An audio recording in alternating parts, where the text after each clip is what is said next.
कहते हैं कि मेहनत से अपने भाग्य को सुधारने के उद्देश्य से अगर आप रोज सुबह उठते हैं तो आपके व्यक्तित्व में निखार आता है। इसी सोच के साथ आइए शुरुआत करते हैं नया सवेरा की मॉर्निंग प्राइम टाइम। मैं हूं आंचल गुलाटी गुंबर और अगले 1 घंटे में हम जानेंगे देश और दुनिया से जुड़ी तमाम बड़ी खबरें। और बड़ी खबरों का जिक्र जब हम कर रहे हैं तो प्रधानमंत्री ने जिस तरह से देश के नाम संबोधन देते हुए बहुत अहम बात कही, पाकिस्तान को दो टूक आतंकवाद पर, इस पर करेंगे चर्चा। साथ ही बात होगी अंतर्राष्ट्रीय जगत, खेल जगत और कारोबार जगत से जुड़ी हुई।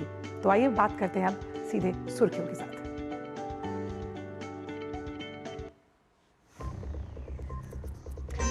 प्रधानमंत्री की पाकिस्तान को दो टूक। प्रधानमंत्री ने कहा कि आतंकवाद को लेकर कोई ब्लैकमेलिंग नहीं चलेगी और पाकिस्तान ने साफ तौर पर को दिया एक करारा जवाब भारतीय सेना ने।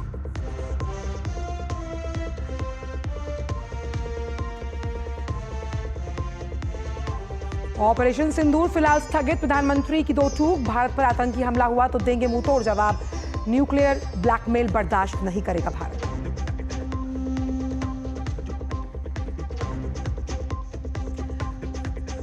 भारत पाकिस्तान के बीच डीजीएमओ स्तर की वार्ता में शांति बहाली करने पर बनी सहमति। अग्रिम क्षेत्रों से सेना की संख्या में कमी लाने के लिए तत्काल उपायों पर दोनों पक्ष करेंगे विचार।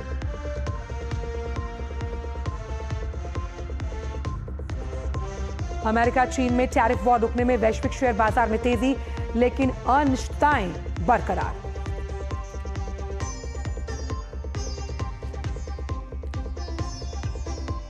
और 17 मई से फिर शुरू होंगे इंडियन प्रीमियर लीग के बचे हुए मुकाबले। ऑपरेशन सिंदूर के कारण रोकना पड़ा था टूर्नामेंट, 3 जून को खेला जाएगा फाइनल।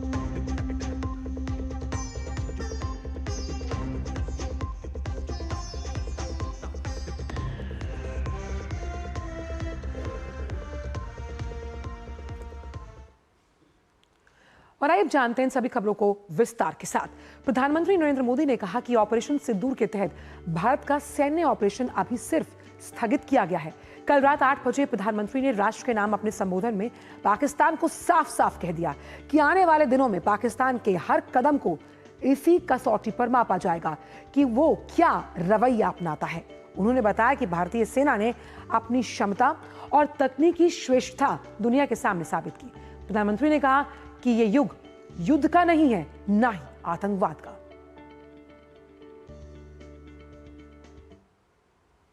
पाकिस्तान को अगर बचना है तो उसे अपने टेरर इंफ्रास्ट्रक्चर का सफाया करना ही होगा। इसके अलावा शांति का कोई रास्ता नहीं है। भारत का मत एकदम स्पष्ट है। टेरर और टॉक एक साथ नहीं हो सकते। टेरर और ट्रेड एक साथ नहीं चल सकते और पानी और खून भी एक साथ नहीं बह सकता। मैं आज विश्व समुदाय को भी कहूंगा, हमारी घोषित नीति रही है, अगर पाकिस्तान से बात होगी तो टेररिज्म पर ही होगी। अगर पाकिस्तान से बात होगी तो पाक ऑक्युपाइड कश्मीर पीओके उस पर ही होगी। वहीं प्रधानमंत्री ने कहा कि भारत किसी भी प्रकार का न्यूक्लियर ब्लैकमेल नहीं सहेगा। ऑपरेशन सिंदूर ने आतंक के खिलाफ लड़ाई में एक नई लकीर खींच दी है, एक नया पैमाना, न्यू नॉर्मल तय कर दिया है। पहला, भारत पर आतंकी हमला हुआ तो मुंह तोड़ जवाब दिया जाएगा। हम अपने तरीके से, अपनी शर्तों पर जवाब देकर रहेंगे। हर उस जगह जाकर कठोर कार्रवाई करेंगे जहां से आतंक की जड़ें निकलती हैं। दूसरा, कोई भी न्यूक्लियर ब्लैकमेल भारत नहीं सहेगा। न्यूक्लियर ब्लैकमेल की आड़ में पनप रहे आतंकी ठिकानों पर भारत सटीक और निर्णायक प्रहार करेगा। तीसरा, हम आतंक की सरपरस्त सरकार और आतंक के आकाओं को अलग अलग नहीं देखेंगे। वहीं प्रधानमंत्री ने कहा कि पाकिस्तान आतंकियों के साथ खुलेआम नजर आया और जनाजे में पाकिस्तानी सेना के बड़े बड़े अफसर मौजूद रहे। प्रधानमंत्री ने कहा कि फिलहाल कार्रवाई सिर्फ स्थगित हुई है, रुकी नहीं है।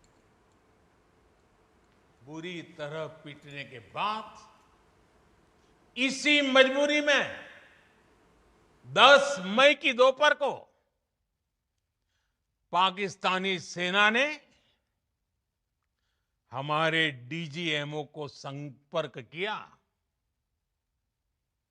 तब तक हम आतंकवाद के इंफ्रास्ट्रक्चर को बड़े पैमाने पर तबाह कर चुके थे। आतंकियों को मौत के घाट उतार दिया गया था।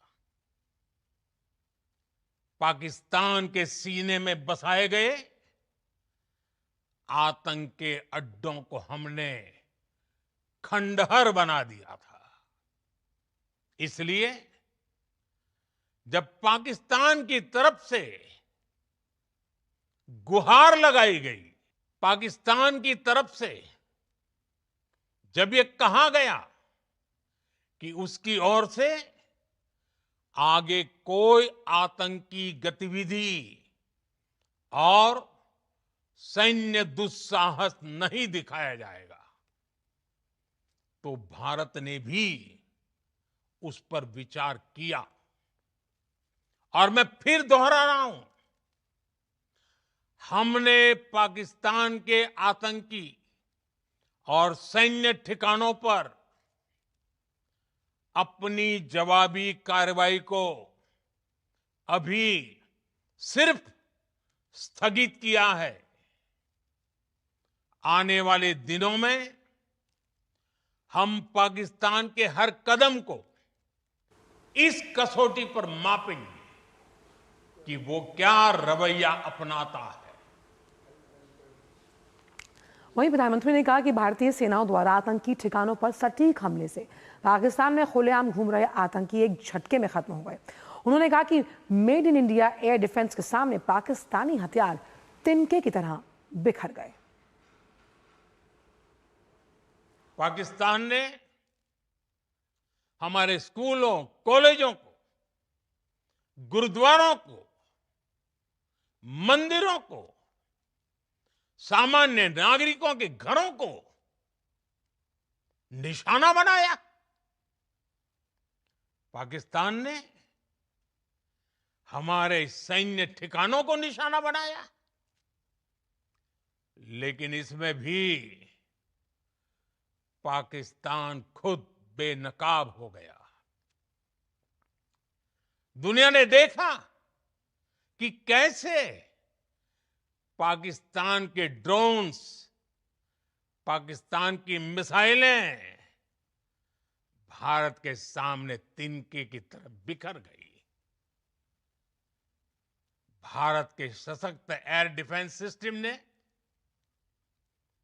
उन्हें आसमान में ही नष्ट कर दिया।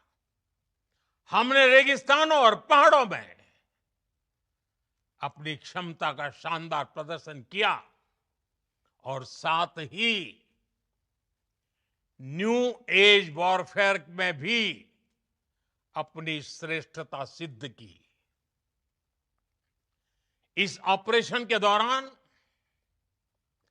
हमारे मेड इन इंडिया हथियारों की प्रामाणिकता सिद्ध हुई।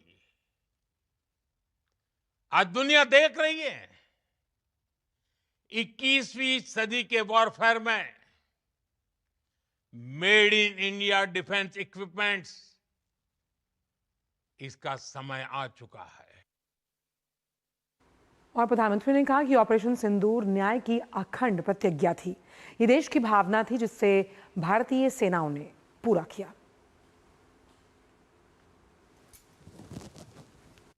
जब पाकिस्तान में आतंक के अड्डों पर भारत की मिसाइलों ने हमला बोला, भारत के ड्रोन्स ने हमला बोला, तो आतंकी संगठनों की इमारतें नहीं, बल्कि उनका हौसला भी थर्रा गया। बहावलपुर और मुरिद के जैसे आतंकी ठिकाने एक प्रकार से ग्लोबल टेररिज्म की यूनिवर्सिटीज रही है। दुनिया में कहीं पर भी जो बड़े आतंकी हमले हुए हैं, चाहे 9/11 हो,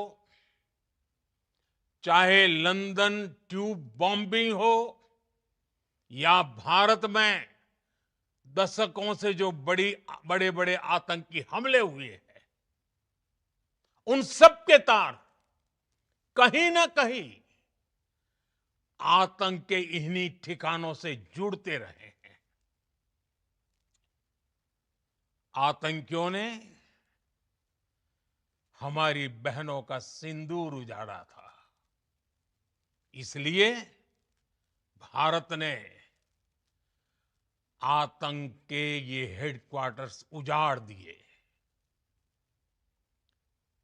भारत के इन हमलों में 100 से अधिक खूंखार आतंकवादियों को मौत के घाट उतारा गया है। प्रधानमंत्री ने राष्ट्र के नाम संदेश में जो कुछ कहा, उस पर रक्षा मंत्री राजनाथ सिंह की भी प्रतिक्रिया आई है। रक्षा मंत्री ने कहा कि प्रधानमंत्री ने आतंकवाद के खिलाफ भारत की नीति को पूरी दुनिया के सामने बड़ी स्पष्टता और दृढ़ता के साथ रख दिया।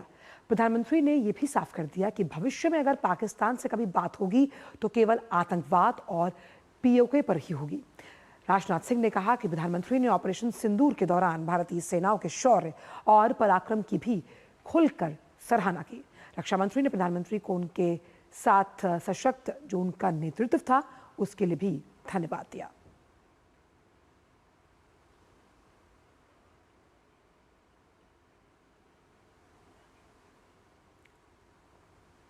वहीं गृह मंत्री अमित शाह ने प्रधानमंत्री के राष्ट्र के नाम संबोधन पर प्रतिक्रिया देते हुए आतंकवाद के खिलाफ भारत की नीति को दोहराया। गृह मंत्री ने सोशल मीडिया प्लेटफॉर्म एक्स पर पोस्ट किया और कहा कि प्रधानमंत्री नरेंद्र मोदी ने ऑपरेशन सिंदूर के माध्यम से भारत के दुश्मनों के लिए सीमा रेखा खींच दी। सशस्त्र बलों ने पाकिस्तान के आंगन में पल रहे आतंकवाद की इमारत को ध्वस्त कर दिया। सशस्त्र बलों ने अपनी ताकत से पाकिस्तान को थर्रा दिया और आतंकवाद के लिए शून्य सहिष्णुता की नई परंपरा स्थापित कर दी। अमित शाह ने कहा कि प्रधानमंत्री ने हमारे संकल्प को दोहराया कि दुश्मन यदि कोई गलती करने की हिम्मत करेगा तो भारत उसी क्षण जवाबी हमले के लिए तैयार है।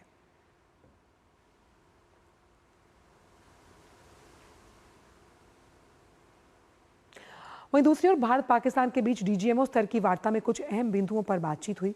कल शाम 5 बजे आधिकारिक वार्ता में दोनों पक्ष इस बात पर सहमत हुए कि अब दोनों तरफ से कोई आक्रामक और शत्रुतापूर्ण कार्रवाई न होगी।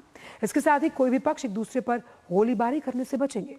भारत और पाकिस्तान के डीजीएमओ इस बात को लेकर भी सहमत हुए कि अब दोनों पक्ष की सेनाएं अग्रणी क्षेत्रों से अपनी संख्या में कमी लाने को लेकर तत्काल उपायों पर विचार करेगी।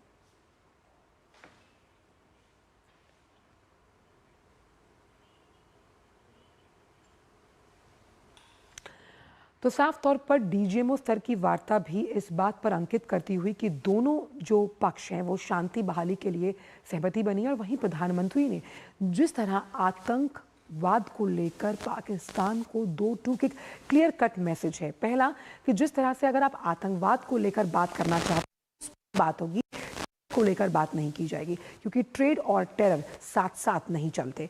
इसीलिए प्रधानमंत्री ने यहाँ पर यह भी स्पष्ट तौर पर कहा, क्योंकि लगातार अपने आप को न्यूक्लियर नेशन यानी कि न्यूक्लियर संपन्न राष्ट्र का दर्जा जो है, जो पाकिस्तान को दिया गया, उसकी हेकड़ी वो लगातार दिखाता रहा, गीदड़ भपकियां देता रहा। और प्रधानमंत्री ने अपने राष्ट्र के संबोधन में ये साफ कर दिया कि भारत इस तरह के न्यूक्लियर ब्लैकमेल को किसी भी हाल में नहीं सहेगा। तो आतंक के खिलाफ नई लकीर न्यू नॉर्मल है। ये न्यू नॉर्मल है कि आतंकवाद को लेकर जीरो टॉलरेंस है और उसे किसी भी स्तर पर बर्दाश्त नहीं किया जाएगा। पाकिस्तान से बात होगी, पाकिस्तान पर बात होगी, लेकिन पीओके को लेकर होगी। पाकिस्तान से बात होगी, चर्चा होगी, आतंकवाद के खिलाफ होगी।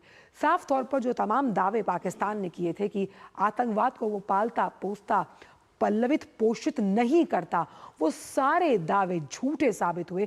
क्योंकि जब हमने देखा कि जो आतंकवाद पर प्रहार भारतीय सेना द्वारा किया गया, नमाज जनाजा में वो तमाम आतंकवादी ध्वस्त हुए जिनकी कब्र पर आंसू बहाते हुए दिखाई दे रही थी पाकिस्तानी सेना, उनके बड़े अफसर और हुक्मरान। तो पाकिस्तान से सिर्फ और सिर्फ आतंकवाद के खात्मे को लेकर बात होगी।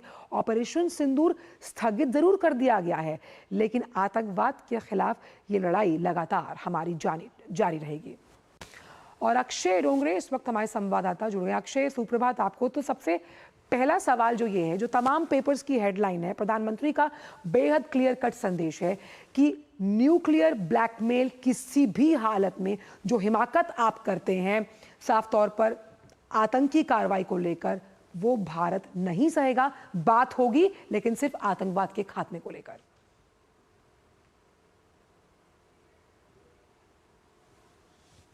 तो पाकिस्तान को अभी तक एक देश के तौर पर एकजुट कर पाई है, या फिर अभी तक वो एकजुट इसीलिए है क्योंकि उनके पास न्यूक्लियर वेपन है। क्योंकि जिस तरह से पाकिस्तान की हरकतें रही है, ना सिर्फ आतंकवाद को पालने पोसने की, बल्कि अपने ही देश में लोगों के खिलाफ, चाहे वो बलोच के लोग हो या फिर वो पेशावर के लोग हो या फिर अन्य तरह की सिंधी कम्युनिटी है, उनके ऊपर जिस तरह से पाकिस्तानी फौज ने बर्बरता की है, लोग केवल न्यूक्लियर धमकी से ही अभी तक पाकिस्तान के खिलाफ लगता है विद्रोह नहीं कर पाए। क्योंकि 71 से पहले जब पाकिस्तान ने ऐसा किया था तो बांग्लादेश बन गया था, पाकिस्तान के दो टुकड़े हो गए थे। ऐसे अन्य कई टुकड़े हो जाते हैं, लेकिन वो कहीं ना कहीं अपने न्यूक्लियर वेपन से डराकर लोगों को रखना चाहता है। और ये इसी चीज का भारत ने खंडन किया है कि भारत इस बात को लेकर घबराएगा नहीं, किसी भी ब्लैकमेलिंग को नहीं सहेगा। और प्रधानमंत्री नरेंद्र मोदी ने खुद आकर जब ये बात कही है, तो इसका जो इम्पैक्ट है न केवल पाकिस्तान तक पहुंचा है बल्कि पूरे विश्व तक, कि अगर आप भारत के ऊपर हमला करेंगे तो भारत न्यूक्लियर धमकियों से भी नहीं डरेगा। तो एक कहीं ना कहीं जिस तरह से हमने एक्शन भी लिए हैं आंचल, वो एक चीज साफ दर्शाता है कि भारत ने किसी तरह से भारत घबराया नहीं कि पाकिस्तान के पास न्यूक्लियर वेपन है और अगर हमारे प्लेन्स वहां जाएंगे तो किस तरह से रिटेलिएशन हो सकता है, एस्केलेशन हो सकता है। हमने केवल आतंकवाद को खत्म करने के लिए एक्शन लिया और उसको खत्म हमने किया। और पाकिस्तान धमकियां देता रह गया और अभी तक दे रहा है, लेकिन इन धमकियों में कितना तथ्य है और कितनी उनके अंदर हिम्मत है, वो सारी दुनिया के सामने एक बड़ा सवाल है। लेकिन पाकिस्तान की फितरत है ये कि आतंकवाद को बचाने के लिए पूरी तरह से अपना सब कुछ झोंक देता है। लेकिन आगे से अगर ऐसा होता है तो उसे दोबारा एक जंग की तरह देखा जाएगा। ऐसा भी भारत सरकार ने पहले ही कह दिया है। बिल्कुल। और जिस तरह से प्रधानमंत्री ने अपनी दूसरी बात भी बहुत अहम तौर पर रखी कि आतंक के जो आका हैं उनका पनाह देश पाकिस्तान है, तो आतंक के आकाओं के और उनके हुक्मरानों की अगर बात की जाए तो उनकी खिलाफत लगातार भारत करेगा और भारत एक्शन जरूर लेगा। इस लिहाज से कहीं ना कहीं कई अंतर्राष्ट्रीय फोरम्स पर पाकिस्तान बेनकाब होता हुआ, क्योंकि हमने नमाज जनाजा में देखा था कि कैसे आतंकियों की मज़ार पर आंसू बहा रही थी पाकिस्तानी सेना। बिल्कुल, आपने देखा कि पाकिस्तान की जो टॉप मोस्ट लीडरशिप है, प्रधानमंत्री हो या राष्ट्रपति हो या फिर उनकी सेना के अध्यक्ष हो, वो सभी अपनी तरफ से उन्होंने गुलदस्ते भेजे थे जनाजे के लिए, जो आतंकवादी जो मारे गए थे। पूरी तरह से इंटेल देखिए, पाकिस्तान में अगर आतंकवादी पल रहे हैं, पनप रहे हैं, तो उनके पास इंटेल पहुंच रही है, इंटेलिजेंस पहुंच रही है जो आईएसआई पहुंचा रही है।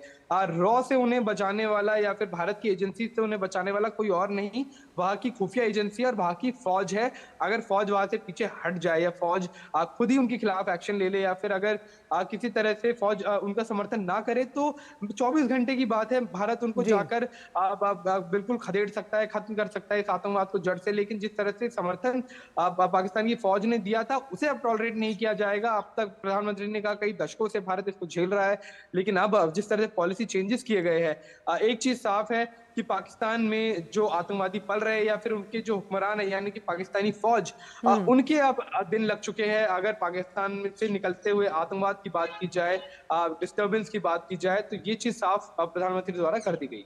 और जिस तरह से आतंक के खिलाफ एक लकीर खींची गई, this is the new normal what prime minister said, और उसमें सबसे अहम यहाँ पर यह भी आ जाता है कि कैसे जो हमारी भारतीय सेना है जिसने अदम्य साहस और शौर्य का परिचय दिया, और हमारी रक्षा प्रणाली जो कि मेड इन इंडिया है, जो भारत को आत्मनिर्भर बनाती है, उसकी सराहना भी प्रधानमंत्री ने इस पूरे संबोधन में की है।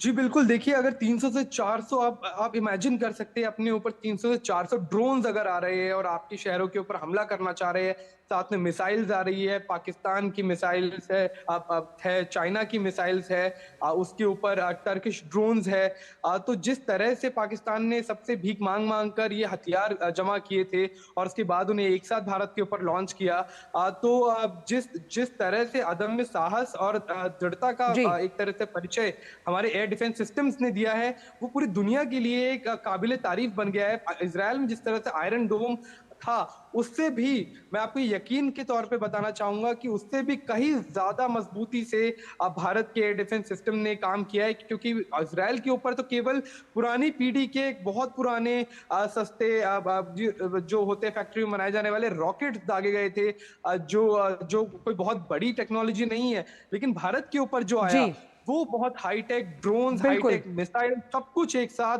और ओवरवेल्म करने की कोशिश की गई भारत के डिफेंस सिस्टम्स को। तो पाकिस्तान में सबसे बड़ी कंफ्यूजन की स्थिति यही है कि हम करें तो आखिर करें क्या, क्योंकि पाकिस्तान अक्षय हिमाकत करता है लेकिन उसमें इतना मादा और हुकत नहीं है, क्योंकि बदहवासी का दौर है, बदहाल है पाकिस्तान, और इसीलिए हमारे डीजीएमओ साहब को जिस तरह से फोन कर सीज फायर की गुजारिश की गई, भारत ने सहर्ष माना, लेकिन आतंकवाद के खिलाफ लगातार ये लड़ाई जारी है। बहुत बहुत शुक्रिया अक्षय इन तमाम जानकारियों को हमसे साझा करने के लिए। तो प्रधानमंत्री ने साफ तौर पर कहा कि ये जो युग है वो भले ही युद्ध का ना हो, लेकिन हमें ये समझना होगा कि ये युग आतंकवाद का भी नहीं है और जीरो टॉलरेंस एक बेहतर राष्ट्र की गारंटी देता है। वहीं भारत ने पाकिस्तान को साफ साफ संदेश दिया। दूसरी तरफ हमारी सीमावर्ती इलाकों की बात हम करेंगे, खासतौर पर जम्मू कश्मीर की भी बात होगी, लेकिन वक्त फिलहाल नया सवेरा में एक छोटे से ब्रेक का है।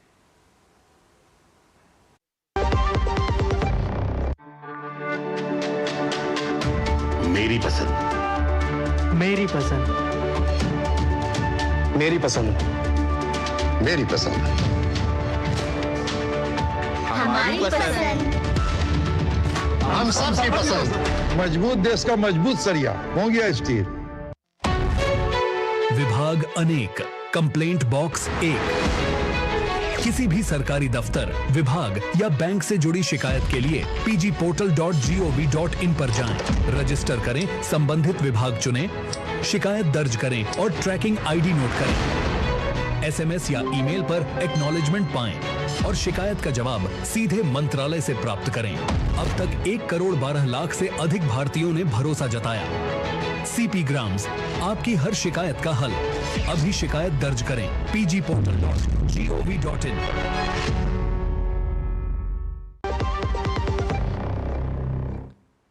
ब्रेक के बाद नया सवेरा में सभी का स्वागत है। जिस तरह से मैं ब्रेक पर जाने से पहले कह रही थी कि भारत ने पाकिस्तान को एक क्लियर कट संदेश दिया, वहीं दूसरी तरफ हमारी सीमावर्ती इलाकों की अगर हम बात करते हैं जो कि सीमा से सटे हुए हैं, खासतौर पर जम्मू कश्मीर की, तो भारत पाकिस्तान की बातचीत के बाद बॉर्डर से लगे जम्मू कश्मीर में आज सुबह हालात सामान्य दिखाई दे रहे हैं। 4 तस्वीरें आपको दिखा रहे हैं, जम्मू, राजौरी, सामा और श्रीनगर की तस्वीरें हैं।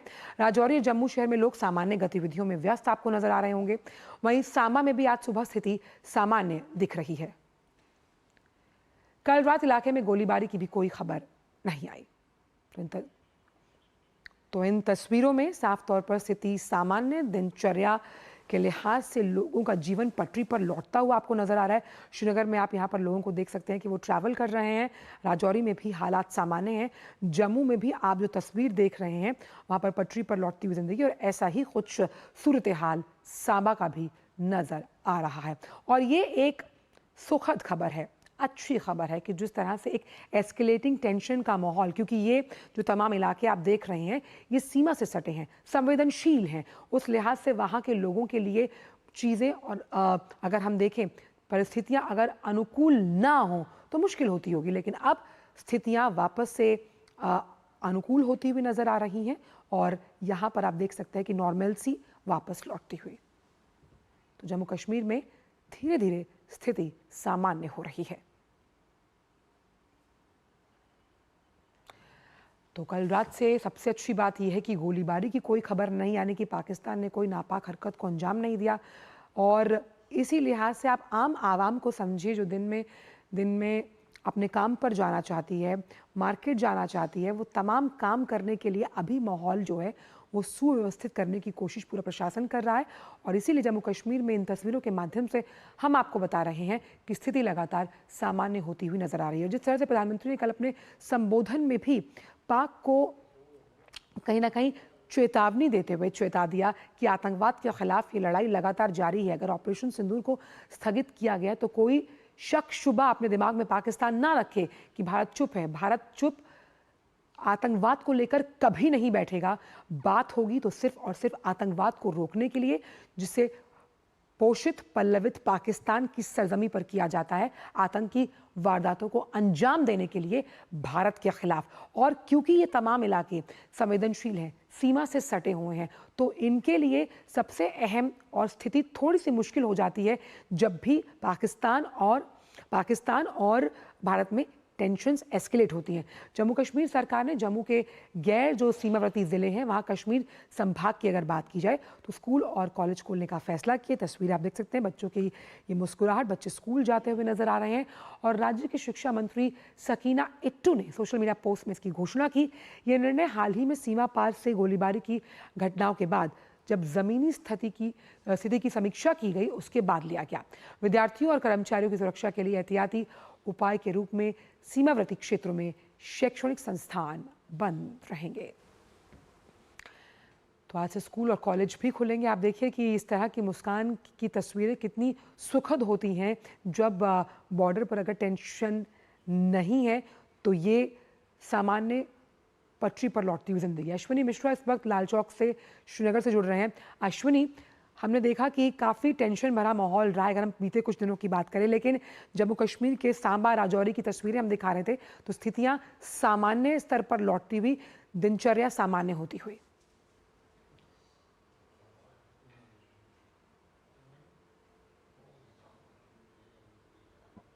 के बीच में जो काफ़ी स्थितियां संघर्ष जैसी हो गई थी, तब भी स्कूल बंद हो गए थे, स्कूल आज से खुल गए हैं। बच्चे जो है अपने स्कूल पहुंचकर बेहद खुश हैं। और जो पठन पाठन शिक्षण पर जो प्रतिकूल प्रभाव पड़ रहा था सुरक्षा कारणों से, अन्य कारणों से, वो बच्चे एक बार स्कूल अपने पहुंचकर पूरी तरीके से खिलखिला रहे हैं। पठन पाठन में अपने वो शामिल हुए हैं। तो पूरी तरीके से जिसको तो कह सकते हैं कि दिनचर्या तो सामान्य थी। अब धीरे धीरे यहाँ पर बच्चों का पठन पाठन, शैक्षणिक गतिविधियाँ, अन्य गतिविधियाँ लगातार चल रही। व्यावसायिक गतिविधियाँ पहले भी चल रही थी। कश्मीर विश्वविद्यालय के जो परीक्षाएं थी 14 तारीख तक वो स्थगित हो गई थी। उनकी नई तारीखें आने वाले दिनों में घोषित की जाएंगी। आज से श्रीनगर का जो एयरपोर्ट है उसका भी परिचालन शुरू हो गया है। तो कमोबेश जो है अगर देखें तो घाटी में जिस तरीके से थोड़ा बहुत स्थितियां हल्की सी इस तरीके थी, घाटी की बात छोड़ें, अगर सीमावर्ती केवल क्षेत्रों में, सीमावर्ती में केवल लाइन ऑफ कंट्रोल और इंटरनेशनल बॉर्डर पर, वहीं पर लोगों को सुरक्षित स्थानों पर जाने के लिए कहा गया था। वहीं पर ही तनाव जैसी स्थिति थी। उसके अलावा सारी स्थितियां माकूल थी और अब एकदम जनजीवन सामान्य है। पूरी तरीके से लोग अपने दैनिक कार्यों में लगे हुए हैं। जी, वहीं हम अश्विनी देख रहे हैं कि आज आप भी मुस्कुरा रहे हैं और सबसे अहम बात यहाँ पर ये भी है कि जिस तरह से प्रधानमंत्री ने 2 टूक पाकिस्तान से कही है, ऐसे में अगर हम शेलिंग की बात करें या फिर आर्टिलरी एक्शन की, तो क्योंकि आप वहाँ पर मौजूद हैं, क्या पाकिस्तान ने उसके बाद ऐसी कोई हिमाकत की? और सबसे अहम ये है कि किस तरह से जो वहाँ पर अग्रिम चौकियाँ हैं वहाँ से क्या सेना की जो नंबरिंग है उसको घटाया गया है? जी देखिए, कल जब डीजीएमओ स्तर की बातचीत हुई तो किसी भी तरीके की कोई सीज़ फायर वायलेशन नहीं हुआ। सीज़ फायर वायलेशन उस दिन भी नहीं हुआ जब रात में 11 बजे के आसपास विक्रम मिस्री परसों आए और उन्होंने कहा कि पाकिस्तान ने सीज़ फायर का वायलेशन किया है। उस दिन की बात, जिस दिन सीज़ फायर पर अस्थायी रूप से 5 बजे आप दोनों देशों के बीच में सहमति बनी थी। डीजीएमओ स्तर की बातचीत होने के बाद अब पूरी तरीके से सीमाएं एकदम शांत हैं। लाइन ऑफ कंट्रोल हो या फिर इंटरनेशनल बॉर्डर हो, कमोबेश स्थितियाँ एकदम शांत है। किसी भी तरीके की जो है सीज़ फायर वायलेशन की घटनाएं नहीं हैं। सबसे बड़ी बात यह है कि जो डी एस्केलेशन की बात है, ट्रूप्स जो है अग्रिम चौकियों पर वो किए गए हैं, पाकिस्तान ने ज़्यादा से ज़्यादा डिप्लॉय किया, उसको भी भारत ने साफ तरीके से कहा कि उसको पाकिस्तान को वापस लेना चाहिए और धीरे धीरे पाकिस्तान जो है अपनी सेनाओं को वापस लेगा। दोनों देशों के बीच में इस मुद्दे पर भी बातचीत हुई है। जी। प्रधानमंत्री के संबोधन की अगर बात करें, देखिए आंचल प्रधानमंत्री नरेंद्र मोदी ने एकदम साफ पूरी दुनिया को और पाकिस्तान को एकदम साफ शब्दों में, स्पष्ट शब्दों में ऐसे ही बता दिया है कि हम शांति स्थापित करने के लिए युद्ध कर सकते हैं, लेकिन हम बुद्ध और गांधी के अनुयायी हैं, हम युद्ध नहीं चाहते हैं। लेकिन युद्ध न चाहने की स्थितियां हमारी कमज़ोरी न मानी जाए। साफ उन्होंने कहा कि ट्रेड और टेरर साथ नहीं चलेगा, टेरर और टॉक साथ साथ नहीं होगी, खून और पानी साथ साथ नहीं बहेगा। भारत का स्टैंड डे 1 से क्लियर है। भारत की अपना जो प्लान था, अपना जो लक्ष्य था, भारत ने उसको सटीक तरीके से 100% उसको हासिल किया, आतंकवादी ठिकानों को ध्वस्त करके। फिर जब पाकिस्तान ने हिमाकत की, हमने सैन्य ठिकानों को निशाना बनाया। पाकिस्तान ने हमारे रिहायशी इलाकों को निशाना बनाया, ये पूरी दुनिया जानती है। अब कल के प्रधानमंत्री जी के संबोधन में साफ तरीके से 2-3 बातें कही गई। वो ये कही गई कि न्यूक्लियर ब्लैकमेलिंग नहीं चलेगी, आतंकवाद युद्ध सरीखी स्थिति मानी जाएगी, आतंकवाद की एक भी घटना युद्ध माना जाएगा। और साथ ही साथ अगर अब आतंकवाद की घटनाएं होती हैं तो आतंकवादियों के आका और उनके सरपरस्त सफ़ेद पोश वहाँ के नेता, इनमें कोई फर्क नहीं किया जाएगा। बिल्कुल, ये बहुत बड़ी बात है। बहुत सधे शब्दों में पूरी दुनिया को बता दिया गया है कि भारत कोई भी कार्रवाई करेगा। और उसके अलावा प्रधानमंत्री नरेंद्र मोदी ने साफ तरीके से ये भी कहा कि हमने आतंकी ठिकानों को निशाना बनाया, आपने सैन्य ठिकानों को निशाना बनाया तो हमने सैन्य ठिकानों को निशाना बनाया। आतंकी ठिकाने, सैन्य ठिकाने को निशाना बनाने के बाद हमने रेगिस्तान को भी निशाना बनाया, हमने पहाड़ों को भी निशाना बनाया। यानी पूरी दुनिया ये जाने कि जो भी जखीरे पाकिस्तान ने जहाँ कहीं भी छिपा रखे हैं उसको भी हम ध्वस्त कर सकते हैं। हमने ध्वस्त नहीं किया है, हमने किसी तरीके की इस तरीके की आक्रामक कार्रवाई नहीं की है, लेकिन रसातल में भी जाकर आतंकवादियों को मारेंगे, रेगिस्तान में भी जाकर जखीरे ख़त्म करेंगे, पहाड़ पर भी जाकर हम उनके सभी जो हथियार हैं उनको नष्ट करेंगे, आतंकवाद को ज़मींदोज़ करेंगे, साफ तरीके से कह दिया गया। लेकिन विश्व बिरादरी को भी संदेश दिया गया कि ऐसे देश जो दोनों देशों के बीच युद्ध जैसी स्थिति पैदा करके सुख लूटना चाहते हैं, ये कहा गया है, दिनकर जी ने बड़े अच्छे तरीके से कहा है कि वायस श्रृगाल सुख लूटेंगे। गिद्ध और सियार जब युद्ध होता है तो सबसे ज़्यादा मज़ा इनको होता है। ऐसे देश जिनकी गिद्ध दृष्टि, काक दृष्टि आपकी अर्थव्यवस्था पर लगी है, उनके भी मंसूबे नहीं पूरे होंगे। और ऐसे देश जो लाशों पर अपनी अर्थव्यवस्था चलाते हैं, हथियारों की खेप बेचकर, ऐसे भी जंगखोर देशों की भी मंशा नहीं पूरी होगी। दुनिया के जंगखोर देश, दुनिया के ऐसे गिद्ध दृष्टि रखने वाले देश जो अस्थिरता पैदा करना चाहते हैं, उनको भी साफ संदेश दिया गया है कि भारत अपनी सार्वभौमिकता, अपनी अखंडता, अपनी सुरक्षा, अपने नागरिकों की सुरक्षा, अपनी सीमाओं की अखंडता को भली भांति सक्षम है उसको सुरक्षित रखने में। हाँ, अगर आवश्यकता पड़ी तो शांति की स्थापना के लिए हम निर्णायक युद्ध भी कर सकते हैं। बिल्कुल, श्री रामधारी सिंह दिनकर कहते हैं कि वीर अपना धीरज कभी नहीं खोते और ऐसा ही भारत ने जो भी कार्रवाई की थी वो संयमित थी, प्रभावशाली थी। आप बने रहिए ऐश्वर्या हमारे साथ, क्योंकि भुज से मेघना भी जुड़ गई हैं। मेघना, क्योंकि हम जानते हैं कि जब ये एस्केलेटिंग टेंशन चल रहा था भारत और पाकिस्तान के बीच, तब भुज पर भी ब्लैकआउट किया गया था। और क्योंकि सीमावर्ती इलाका है, सामरिक लिहाज से बहुत संवेदनशील है, इस वक्त वहां पर नॉर्मलसी वापस लौटती हुई क्या हालात हैं? बनी हुई है यहाँ पर। पिछले अगर हम देखें तो 2 दिनों से काफी हद तक परिस्थिति नॉर्मल है। इनफैक्ट अगर हम देखें तो कल जो सुचारू रूप से एज यूजुअल, जैसे हम कहते हैं बिजनेस एज यूजुअल, पूरी तरीके से जो नॉर्मलसी है वो रिटर्न नजर आ रही है भुज में। कच्छ में अगर हम देखें पूरे तरीके से तो सबसे महत्वपूर्ण बात था कि जो पोर्ट्स हैं वो बंद थे, कांडला मुंद्रा पोर्ट और जो जकाऊ पोर्ट है। लेकिन अभी इस बारे में जानकारी मिली है कि जो पोर्ट्स हैं दे आर फंक्शनिंग, तो वहां पर भी काम चालू हो गया है। तो इससे पता चल रहा है कि अब क्योंकि ये पोर्ट का जो इलाका है ये बहुत महत्वपूर्ण इलाका है और बहुत ही बड़े पोर्ट्स हैं ये, तो जिनमें अब काम चालू हो गया है। उसके साथ ही अगर देखें तो पिछले कुछ दिनों में जिस तरीके का जो ब्लैकआउट हुआ था, फिर जो टेंशन्स थे, एक तरीके से रिटेलिएशन है वो लगातार हमारी तरफ से आर्म्ड फोर्सेस की तरफ से हो रहा था, लेकिन जो लोगों का कंप्लायंस था वो बहुत ही बेहतरीन नजर आ रहा था। एडमिनिस्ट्रेशन के एक बार इस बारे में एडवाइजरी या सूचना जारी करने के बाद लोग उससे कंप्लाई कर रहे थे, तो वो बड़ा एक बेहतरीन कोऑर्डिनेशन भी नजर आया। अगर हम देखें तो पूरी जनता एक तरीके से, जैसे प्रधानमंत्री नरेंद्र मोदी ने इस बात को कहा कि जनता का बहुत सहयोग और संयम दोनों देखने नजर आया, तो दोनों बेशक यहाँ पे भी देखने नजर आया पूरे कच्छ जिले में। उसके साथ ही बनासकांठा जिला भी है जो बॉर्डर शेयर करता है, पाटन भी है, तो इन सभी जिलों में इस तरीके नॉर्मलसी नजर आ रही है। उसके साथ ही अगर हम देखें आंचल, जिस तरीके से प्रधानमंत्री नरेंद्र मोदी ने कल कहा कि ऑपरेशन सिंदूर अभी भी जारी है, इसका मतलब ये है कि आतंकवाद के खिलाफ जो जंग है वो जारी रहेगी। दूसरा सबसे महत्वपूर्ण उन्होंने ये भी कहा कि जो भी आतंकवाद के अड्डे हैं, यूनिवर्सिटीज हैं, आतंकवादी हैं, वो हमारी पहुंच से बाहर नहीं है। इसका मतलब है वो कहीं भी हो, भले वो पाकिस्तान में हो या भले वो कहीं भी हो, वो भारत की पहुंच से बाहर नहीं है। तो कई मायनों में बहुत कड़क संदेश, बहुत फर्म संदेश, और अगर हम देखें तो काफी हद तक उनका जो बॉडी लैंग्वेज था उसमें अग्रेशन तो था लेकिन काफी रिस्ट्रेंट भी था कि और उसके साथ ही एक तरीके का सलाह या वार्निंग कहें वो भी प्रधानमंत्री नरेंद्र मोदी ने दिया कि जिस तरीके का बीज पाकिस्तान बो रहा है और लगातार नरिशमेंट कर रहा है आतंकवादियों का, किसी दिन उसका ही नाश उसी चीज से हो जाएगा, उसी आतंकवाद एक चीज मेघना और समझना चाहिए, क्योंकि सीमावर्ती इलाका है भुज और इसके आसपास के जो गांव थे वो खाली कराए गए थे, इवैक्यूएट कराए गए थे, उसको लेकर अब प्रशासन किस तरह से कार्रवाई करेगा और क्या वहां पर भी स्कूल कॉलेजेस जो है वो सही तरीके से ऑपरेशनल है? देखिए आंचल, यहाँ स्कूल्स में तो काफी हद तक सब जगह गर्मी की छुट्टियां चल रही हैं, लेकिन उसके साथ ही अगर हम देखें तो जो सीमावर्ती इलाके हैं, देखिए जो कच्छ का जो इलाका है वहां पर कई जगहों पर बॉर्डर काफी दूरी पे है।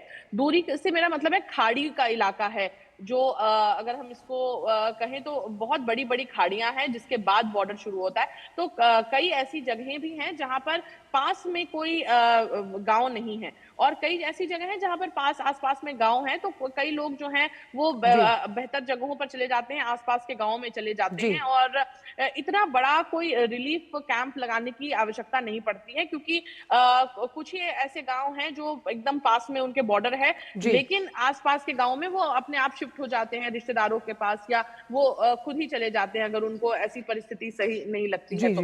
लेकिन उसके बावजूद प्रशासन ने इस चीज को कोऑर्डिनेट किया है बेशक पिछले कुछ दिनों में, लेकिन अब जहां तक मुझे लगता है पिछले 2 दिनों से जिस तरीके की नॉर्मलसी रिटर्न हो रही है, काफी हद तक लोग अपने घरों पे वापस जा चुके हैं। और उसके साथ ही देखें तो कल भी कोई तरीके का इंट्रूजन या ऐसा कोई भी वाकया रिपोर्ट नहीं किया गया है। तो ये देखना होगा कि अगले कुछ दिनों में कैसे स्थिति इवॉल्व होती है, जिस हिसाब से कॉल लिया जा सकता है। चलिए, बहुत बहुत शुक्रिया आप दोनों का, मेघना आपका भुज से और श्रीनगर के लाल चौक से अश्विन आपका बहुत बहुत शुक्रिया इन तमाम जानकारी को हमसे साझा करने के लिए। लगातार हम देख रहे हैं कि जो सीमावर्ती इलाके हैं, जो संवेदनशील है सामरिक लिहाज से, वहाँ पर नॉर्मलसी यानी कि हम कह सकते हैं सुव्यवस्था वापस लौटती हुई जीवन पटरी पर। केंद्रीय मंत्री नितिन गडकरी ने प्रधानमंत्री के राष्ट्र के नाम संदेश की तारीफ की। नितिन गडकरी ने एक्स पर कहा कि प्रधानमंत्री नरेंद्र मोदी जी का देश के नाम दृढ़तापूर्वक संबोधन आतंकवाद के खिलाफ भारत की कटिबद्धता को दर्शाता है। प्रधानमंत्री जी के उद्बोधन से भारत की सेनाओं का और समस्त देशवासियों का मनोबल बढ़ा। देश का नैतिक बल, सैन्य शक्ति और आतंकवाद के खिलाफ भारत की नीति को प्रधानमंत्री जी ने स्पष्ट रूप से दुनिया के सामने प्रस्तुत किया, जिससे उनका सशक्त नेतृत्व पुनः अधोरेखित होता है। प्रत्येक भारतवासी की सुरक्षा हमारा प्रथम कर्तव्य है। आतंकवाद के खिलाफ भारत की लड़ाई जारी रहेगी।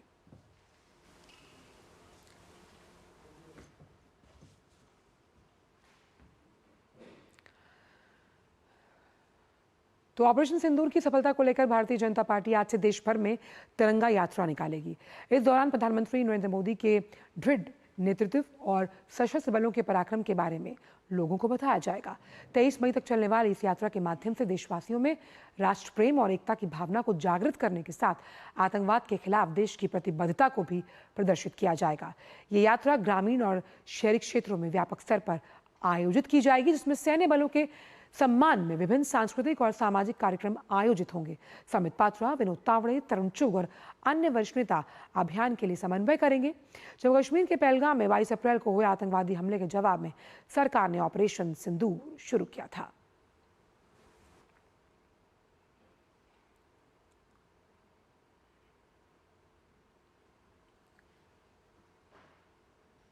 वहीं दिल्ली सरकार आज ऑपरेशन सिंदूर के समर्थन में और भारतीय सशस्त्र बलों की वीरता और बहादुरी का सम्मान करने के लिए शौर्य सम्मान यात्रा का आयोजन करने जा रही है। ये यात्रा कर्तव्य पथ से राष्ट्रीय युद्ध स्मारक तक निकाली जाएगी। इस यात्रा में दिल्ली की मुख्यमंत्री रेखा गुप्ता, कैबिनेट मंत्री, अन्य प्रमुख हस्तियां और आम नागरिक हिस्सा लेंगे। आज शाम 4 से 6 बजे के बीच शौर्य सम्मान यात्रा निकाली जाएगी।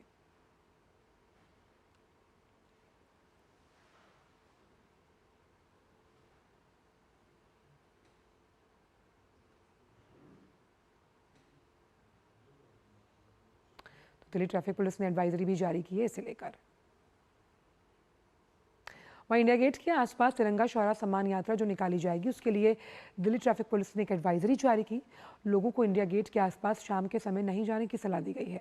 दिल्ली पुलिस ने अपने एक पोस्ट में लिखा कि 13 मई को शाम 4 बजे से कर्तव्य पथ से राष्ट्रीय युद्ध स्मारक तक तिरंगा शौर्य सम्मान यात्रा के मद्देनजर सी हेक्सागन और इंडिया गेट क्षेत्र के आसपास भारी यातायात और भीड़भाड़ की आशंका है।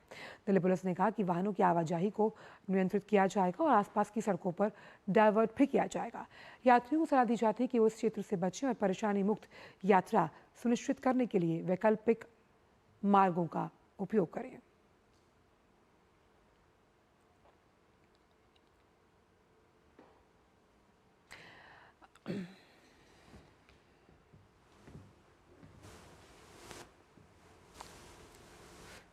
आज ज्येष्ठ महीने का पहला बड़ा मंगल है। इस महीने में पड़ने वाले हर मंगलवार को बड़ा मंगल या बुढ़वा मंगल कहा जाता है। हिंदू धर्म के अनुसार हनुमान जी पहली बार प्रभु श्री राम से ज्येष्ठ महीने के मंगलवार को ही मिले थे, इसलिए इस महीने के मंगलवार को बहुत महत्वपूर्ण माना गया है और इसे बड़ा मंगल कहते हैं। इस दिन हनुमान जी की विशेष पूजा अर्चना की जाती है। अयोध्या के हनुमानगढ़ी में भी बड़ी संख्या में श्रद्धालु पहुंच रहे हैं। दिल्ली के कनॉट प्लेस स्थित प्राचीन हनुमान मंदिर में भी बड़े मंगल पर पूजा अर्चना के लिए बड़ी संख्या में श्रद्धालु पहुंच रहे हैं।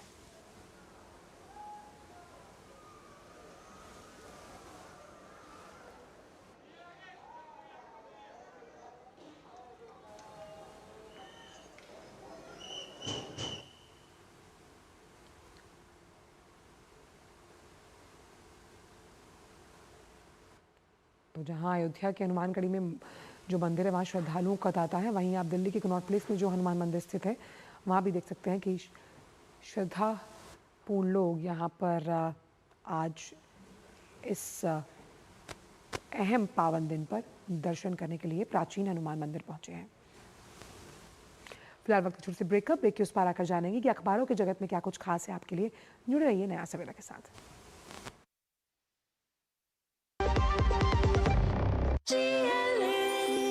जो लक्ष्य चुना था समझ आने लगा है।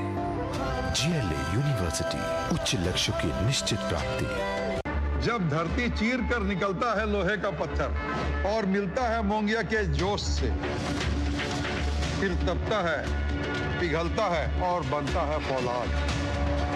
अब होता है सरिया सारी खूबियों के साथ।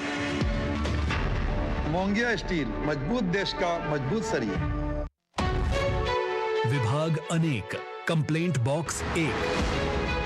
किसी भी सरकारी दफ्तर, विभाग या बैंक से जुड़ी शिकायत के लिए pgportal.gov.in पर जाएं, रजिस्टर करें, संबंधित विभाग चुनें, शिकायत दर्ज करें और ट्रैकिंग ID नोट करें।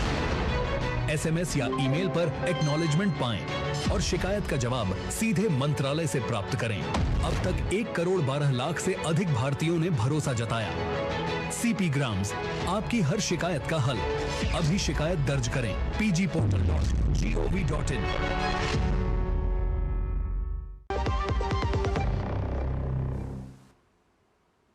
ब्रेक के बाद सभी का स्वागत और अब बारी हमारे खास सेगमेंट अखबारों की सुर्खियों की, जिसे लेकर इस वक्त स्टूडियो में मौजूद है मेरी सहयोगी भावना। क्या कुछ समेट कर लाई हैं आप अखबारों के जगत से हमारे दर्शकों के लिए? अच्छा, सुप्रभात और नया सवेरा के सभी दर्शकों को भी सुप्रभात। अगर अखबारों की सुर्खियों की बात करें तो विभिन्न क्षेत्रों की खबरों को आज अखबारों के अलग अलग पन्नों में जगह दी गई है, लेकिन अगर मुख्य पृष्ठ की बात करें तो प्रधानमंत्री ने जो आतंकवाद के खिलाफ बड़ा संदेश दिया है, राष्ट्र को कल संबोधित किया है ऑपरेशन सिंदूर के बाद, वो मुख्य पृष्ठ पे लगातार सभी अखबारों में छाया हुआ है, जहां प्रधानमंत्री ने कहा है कि आतंकवाद के खिलाफ लड़ाई में एक नई रेखा खींच दी गई है और नए पैमाने तय किए गए हैं। प्रधानमंत्री ने दो टूक शब्दों में साफ साफ तौर पर कहा कि आतंकवाद के खिलाफ ये जो लड़ाई है उसमें बख्शा किसी को नहीं जाएगा, और साथ ही उन्होंने कहा कि जो पाकिस्तान ने दुस्साहस किया है उसके सीने पर जाकर भारत ने वार किया है। साथ ही प्रधानमंत्री ने 3 शर्तें रखी। उन्होंने कहा कि टेरर और टॉक नहीं हो सकता, टेरर और ट्रेड नहीं हो सकती, साथ ही कोई भी देश परमाणु ब्लैकमेल के तौर पर नहीं कर सकता। साथ ही उन्होंने कहा कि आतंक सरपरस्त सरकार और आतंक के आकाओं को अलग अलग देखा नहीं जा सकता। साथ ही कई बड़ी बातों का जिक्र उन्होंने कहा कि आतंकियों ने हमारी माताओं बहनों का सिंदूर उजाड़ा है, इसलिए भारत ने पाक स्थित आतंकियों के अड्डों पर उनके आकाओं पर सीधा वार किया है। साथ ही उन्होंने कहा कि अब बात पीओके पर होगी और टेररिज्म पर होने वाली है। उन्होंने साथ ही कहा कि आतंकवाद के खात्मे के लिए भारत लगातार प्रतिबद्ध है और पानी और खून एक साथ नहीं बह सकते हैं। उन्होंने कहा ये युग युद्ध का नहीं है, लेकिन ये युग आतंकवाद का भी नहीं है। ऐसे में हम देख रहे हैं कि प्रधानमंत्री के इस वक्तव्य के बाद कई बड़ी प्रतिक्रियाएं भी मिल रही है। प्रधानमंत्री के इस वक्तव्य के बाद देश एकजुट भी होता हुआ नजर आ रहा है। इससे पहले भी हमने देखा है कि ऑपरेशन सिंदूर पर देश एकजुट रहा है। सेनाओं के इस अभियान में सेनाओं के महानिदेशकों ने भी एक प्रेस कॉन्फ्रेंस की, जहां एयर मार्शल भारती ने कहा रामचरितमानस की चौपाई सुनाकर कि भय बिन होए न प्रीत, यानी कि जब विनम्रता से काम न चले तो भय पैदा करने की जरूरत होती है, क्योंकि उसी के बाद प्रेम और सद्भाव पैदा होता है। इसके बाद खबर रुख करेंगे हम दूसरी खबर का, जहां हौसला और शौर्य और पराक्रम लगातार देखने को मिला है ऑपरेशन सिंदूर में, और अखबारों की ये जो तस्वीरें साफ तौर पर दिखा रही हैं कि जल नभ थल से जिस तरीके से पाकिस्तान पर आतंकवाद के खिलाफ ये लड़ाई को आगे बढ़ाया गया है, ऐसे में हमारी इंटीग्रेटेड एयर डिफेंस सिस्टम ने किस तरीके से पाकिस्तान के आकाओं और आतंकवादी फैक्ट्रियों पर निशाना साधा है, जहां साहस, सतर्कता, सक्रियता, सामर्थ्य और सजग भारत देखने को मिला है। अगली खबर का रुख करेंगे कि जिस तरीके से पाकिस्तान तो हुआ है, लेकिन उसका प्रोपेगेंडा इस दौरान बहुत चला है। भ्रामक खबरें पाकिस्तान ने बहुत चलाई है, जिसका भारत ने मुंह तोड़ जवाब दिया है। और इससे पहले भी ये नहीं है कि ऑपरेशन सिंदूर में प्रोपेगेंडा चला है। विशेषज्ञ बता रहे हैं कि 1971 में भी पूर्वी पाकिस्तान के अलग होने के बाद ये जो समय था उसको याद कर रहे हैं वो, उसमें एक तरफ पाकिस्तान की सेना ढाका में भारतीय सेना के समक्ष आत्मसमर्पण कर रही थी, तो दूसरी तरफ पश्चिमी पाकिस्तान के समाचार पत्र और पाकिस्तान रेडियो भारतीय सेना के पैर उखाड़ने का समाचार दे रहे थे। अफगानिस्तान पर मिसाइल दागने जैसे कई हास्यास्पद दावे भी पाकिस्तान ने इस दौरान किए हैं। अगली खबर का रुख करेंगे। अगली खबर हमारे शेयर बाजारों से जुड़ी हुई, जिस तरीके से भारत और पाकिस्तान के बीच दोनों के बीच सैन्य कार्रवाई पर रोक लगा दी गई है। इसी के साथ साथ अमेरिका चीन में व्यापारिक समझौता हुआ है। भारतीय शेयर बाजारों में तेजी देखने को मिली है। बीएसई सेंसेक्स 2975 अंक की जबरदस्त उछाल देखने को मिली है, वहीं निफ्टी में 916 अंक की जबरदस्त उछाल देखने को मिली है। अगली खबर बड़ी इंटरेस्टिंग खबर है और बड़ी सकारात्मक खबर यह है कि ऑपरेशन सिंदूर के बाद उत्तर प्रदेश का एक जिला है कुशीनगर, यहाँ पर 17 नवजात लड़कियों का नाम ही सिंदूर रख दिया गया है, क्योंकि सिंदूर सिर्फ अब एक शब्द महज नहीं रह गया है, ये देश की भावना बन गया है। और जो नए माता पिता हैं वो भी अपने जो शिशु का नाम है वो सिंदूर या सिंदूरी रखना चाह रहे हैं। अगली खबर का रुख करेंगे। खेल जगत से एक खबर है, जहां विराट विदाई दी गई है विराट कोहली को। जिस तरीके से टेस्ट मैचेस में उनका शानदार प्रदर्शन देखने को मिला है, उसके बाद व्हाइट जर्सी से विदाई दे दी है विराट ने। और आपको बता दें कि 9 लगातार सीरीज में टीम इंडिया ने विराट कोहली की कप्तानी जीती है। उनका जुनून देखने को मिला है, सबका दिल इस समय विराट कोहली ने जीता है। 5 साल लगातार उनकी कप्तानी में टीम नंबर 1 पर रही है। 20 शतक कप्तानी में जड़े ग्रेम स्मिथ के बाद सर्वाधिक। वहीं उनकी पत्नी अनुष्का शर्मा ने कहा है कि दुनिया ने उनकी लड़ाई देखी है, लेकिन मैंने उनके आंसू देखे हैं। अगली खबर का रुख करेंगे। जाते जाते ये खबर आपको बता रहे हैं, सेहत से जुड़ी खबर है। आजकल युवा जो है उनमें एक बड़ा क्रेज चढ़ा हुआ है कि जिम जाएंगे और अपनी हथकाठी ऐसी बनाएंगे, और इसी हथकाठी के चलते उनको भारी पड़ रहा है कहीं ना कहीं प्रोटीन पाउडर्स और स्टेरॉइड, जिसके कारण कूल्हे में दिक्कतें देखने को मिल रही हैं। और ऐसे में कूल्हे का प्रत्यारोपण जो है वो ज़्यादा हो गया है और ज़रूरत पड़ रही है ऐसी दवाओं को रोकने की जो इस तरीके की शरीर को गठीला बनाने में मदद करने की जगह नुकसान पहुंचा रहे हैं लोगों को। और इससे एवीएन से पीड़ित 30% मरीजों की जो उम्र है वो 35 वर्ष की बताई जा रही है। तो अगर आज के अखबारों की बात करें तो ये विभिन्न सुर्खियां हैं अलग अलग क्षेत्रों से। बहुत बहुत शुक्रिया, इतने कम समय में इतने रोमांचक ढंग से इन तमाम क्षेत्रों को कवर कर कर आप लेकर आई हमारे दर्शकों के लिए जिन्होंने अखबार नहीं देखा होगा। मुझे लगता है कि उनके अखबार का डोजेज आज पूरा हो गया होगा। बहुत बहुत शुक्रिया इन तमाम खबरों को साझा करने के लिए। और अब अखबारों के जगत से आपको सीधे ले चलते हैं दुनिया भर से जुड़ी कुछ खास खबरों की तरफ। बात करते हैं वर्ल्ड रैप की।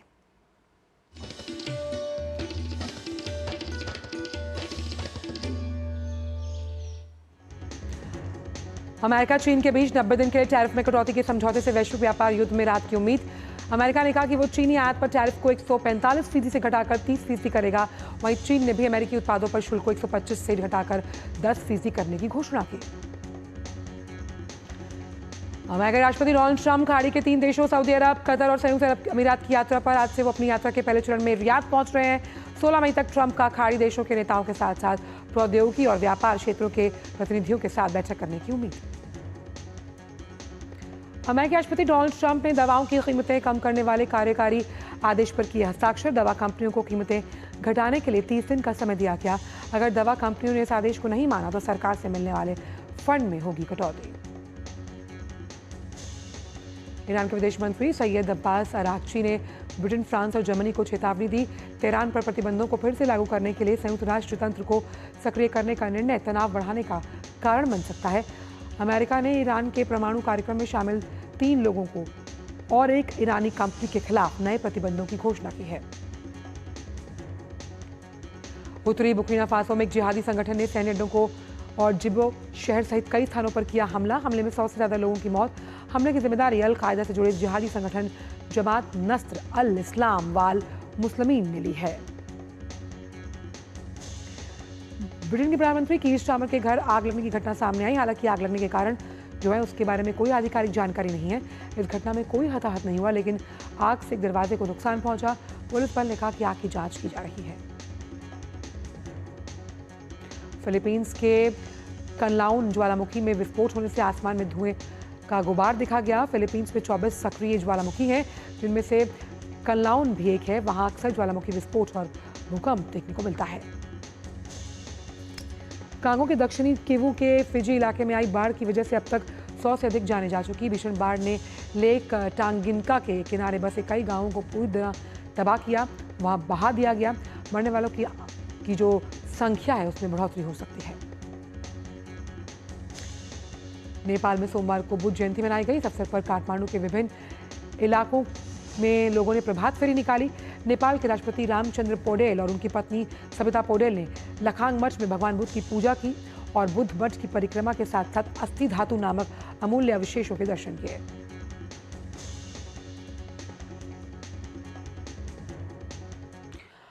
और आइए बात करते हैं कारोबार जगत से जुड़ी खबर का।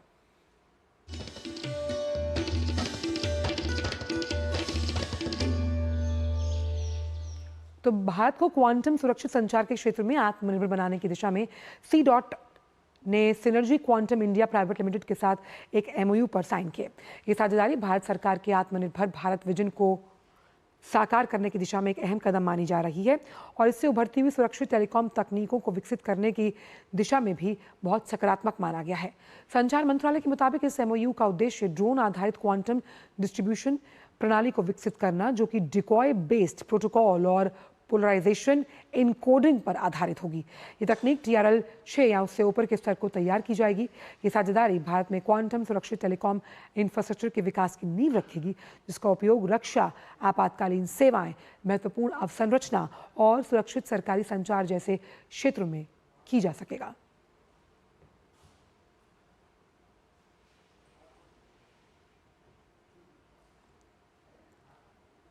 और आइए अब बात करते हैं खेल जगत से जुड़ी खबर का।